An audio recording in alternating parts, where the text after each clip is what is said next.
Welcome back to Spirit Spells and Magic. Today is the last day of autumn, and I thought, I'm struggling a little bit getting my wands done, which was going to be my next upload. So I thought I'd put up a quick upload of saying goodbye to autumn and welcoming the season of winter. And although outside it's still autumnish and it's windy, it's a crazy old day today in Sydney, but it's cold. It is so cold. Gone is that kind of warmish, windy day of autumn, and we've been really getting a little bit chilly lately. Now, it doesn't snow in Sydney, although apparently it did once, maybe about 100 years ago, and of late it's getting that cold that the snow must be coming from the outskirts of Sydney where it does snow, in the mountain areas.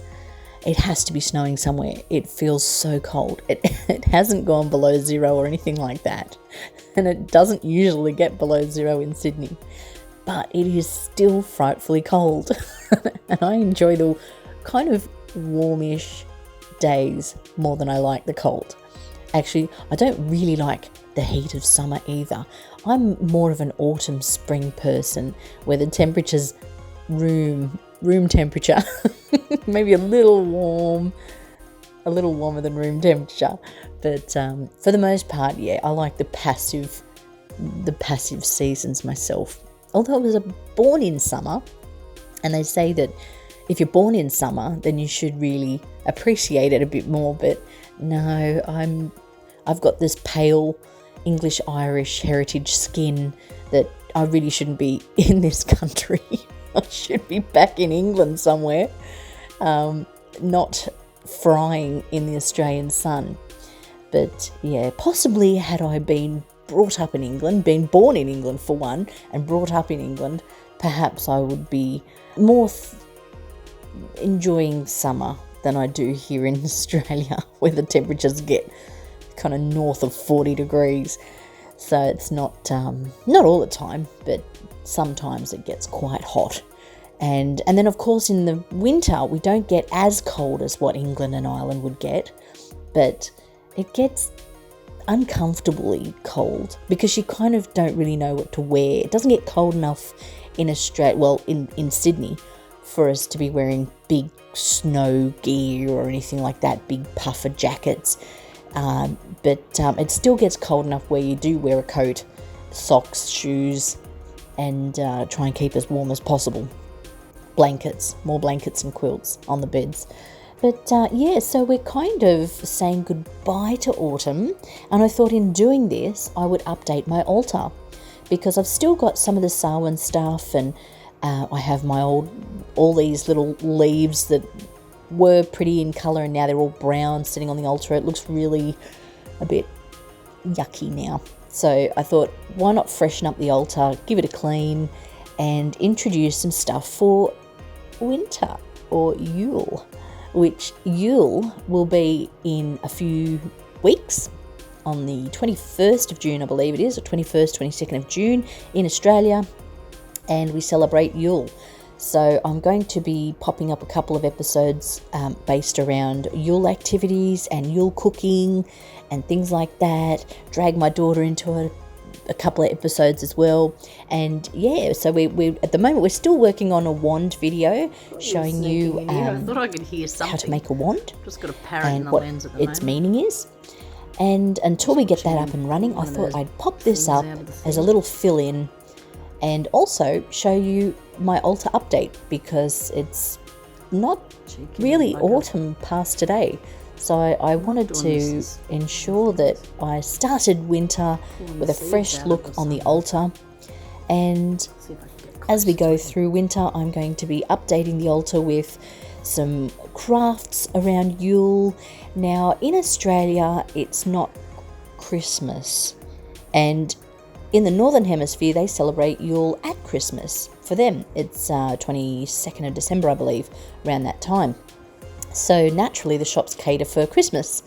Well, in Australia, it's the beginning of June now, and there's nothing Christmas here at all. You could probably order stuff online if you wanted to, and I almost did. But I thought, no, you know what? It's the Southern Hemisphere. We have to roll with the punches here. We've got to roll with it. It isn't Christmas in June. Candles for candles. So we're going to make things Christmas. Oh, that's because I'm going to be doing some spills. It probably sounds easier than it will be, but I think we're going to have a lot of fun trying. And Hey?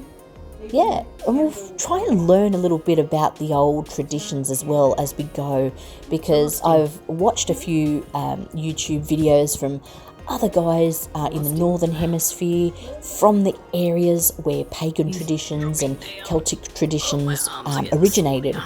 And they've got the access to all the beautiful trees and things like that, and stuff that back in the day when they did these kind of crafts and used the nature and the land around them had readily available to them. And the guys from up that way, the Northern Hemisphere team, they have quick access to that stuff. And here we are in the Southern Hemisphere where those kind of traditions weren't celebrated here.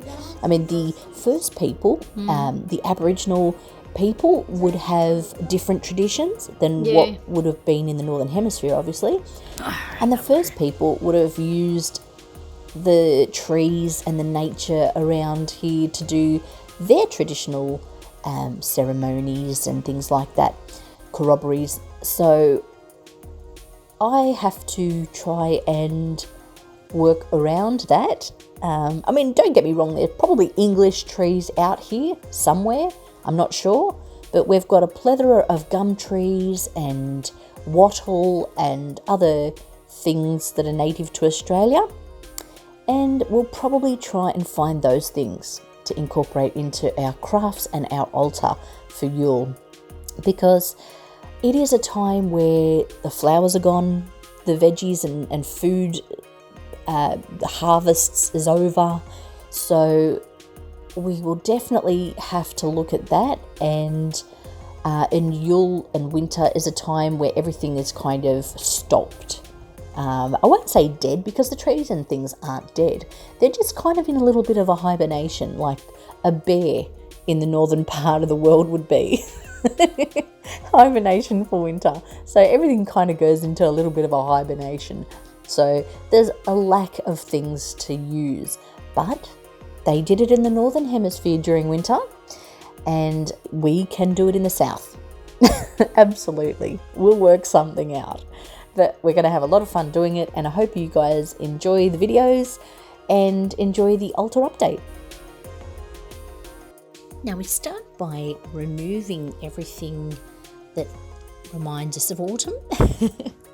All our leaves and Halloween accessories.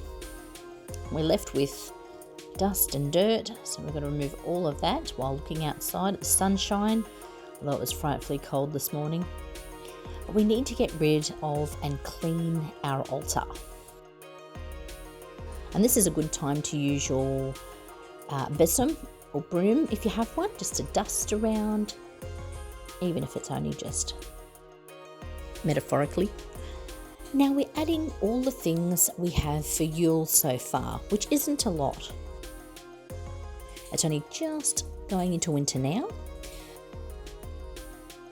We're adding our pine cones and our white candles and crystals, and adding a bit of red for colour. Now the Yule colours are red, green and gold, so see if you can get those for your altar. If not, you can always do some nice artwork and things like that to put up as well. And a lot of the activities that we're going to be doing this Yule are craft things that we'll be putting on the altar. So don't worry if you don't have all the things for Yule. You can always make them as we go along. And over the years, you'll accumulate the things that you'll use for Yule and reuse them each year, like you would do Christmas decorations and such for Christmas.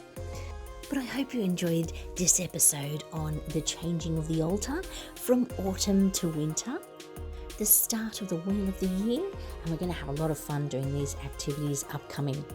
Don't forget to like, subscribe and share, and hit that notification bell so you're aware when I'm posting more videos. And you have a wonderful day. Namaste.